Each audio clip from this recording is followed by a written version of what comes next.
इतिहास को दोबारा लिखने की, रिवाइज करने की जो मंशा आज प्रधानमंत्री मोदी जी के भाषण में मुझे सुनाई दी। सर, मैं आपके साथ तो मैं तर्क वितर्क करने आया नहीं हूं। और दूसरा जो उद्देश्य था कि एक राजनीतिक रंग इस पूरे वंदे मातरम के चर्चा को देने का था, उन्होंने उजागर किया कांग्रेस वर्किंग कमेटी का और पंडित नेहरू जी का। और ये एक आदत है सर, ये मेरे पास एक टेबल है कि जब जब प्रधानमंत्री मोदी जी किसी भी विषय पे बोलते हैं तो पंडित नेहरू जी का नाम कितने बार लेते हैं और कांग्रेस पार्टी का नाम कितने बार लेते हैं। मैं बस एक ही उदाहरण देना चाहता हूं कि इससे पहले ऑपरेशन सिंदूर का डिबेट में हमने आदरणीय प्रधानमंत्री मोदी जी को सुना। क्या आप जानना चाहेंगे कि पंडित नेहरू का नाम कितने बार उन्होंने लिया? 14 बार। ऑपरेशन सिंदूर पे 14 बार उन्होंने पंडित नेहरू का नाम लिया। और कांग्रेस पार्टी का कितने बार? 50 बार। वैसे ही जब संविधान का 75th एनिवर्सरी मनाया जा रहा था तब 10 बार पंडित नेहरू जी का नाम लिया और 26 बार कांग्रेस पार्टी का। उस प्रकार से जब 2022 में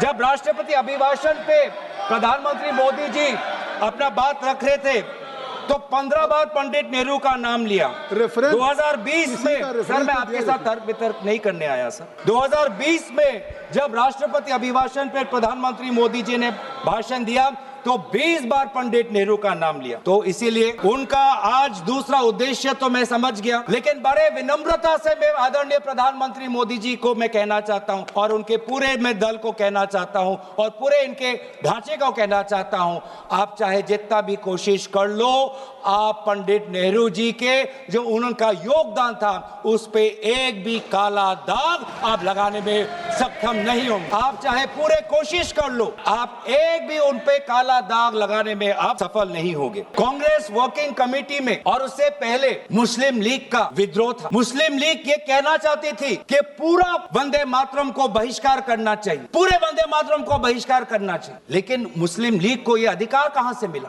और क्या मुस्लिम लीग के अनुसार हमारा देश चलेगा? क्या मुस्लिम लीग के अनुसार क्या कांग्रेस पार्टी चलेगी? कतई नहीं। हमारे उस समय के जो हमारे नेता थे मौलाना आजाद साहब, उन्होंने स्वयं कहा कि मुझे वंदे मातरम में कोई भी आपत्ति नहीं है।